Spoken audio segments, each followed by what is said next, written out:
હમણાં ભાઈએ કીધું ને બાપુની 34મી કે નિર્વાણ તિથિ છે.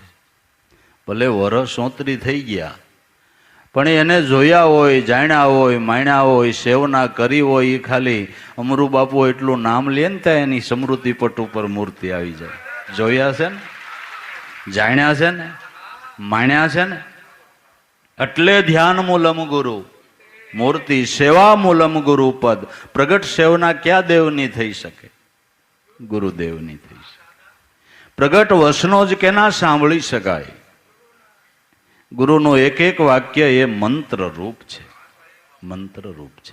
જ્યારે આપણા જીવનની અંદર એ શબ્દને અનુભવીએ, એ શબ્દનું પાલન કરીએ, એટલે જે મંત્ર ફળ આપે, એમ ગુરુ મહારાજે જે આજ્ઞા કીધી હોય તમે વર્તો ને, તમારા જીવનમાં એનું ફળ મળે.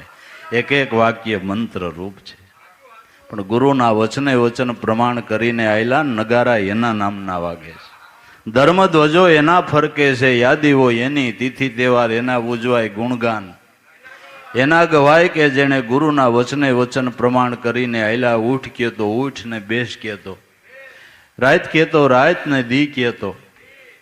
ભગવાન કૃષ્ણ અર્જુનની સાથે એકવાર રાત્રિના 12 વાગે જ્ઞાન ગોષ્ઠી કરતા હતા, વ્યવહારિક વાતો કરતા હતા. જ્ઞાન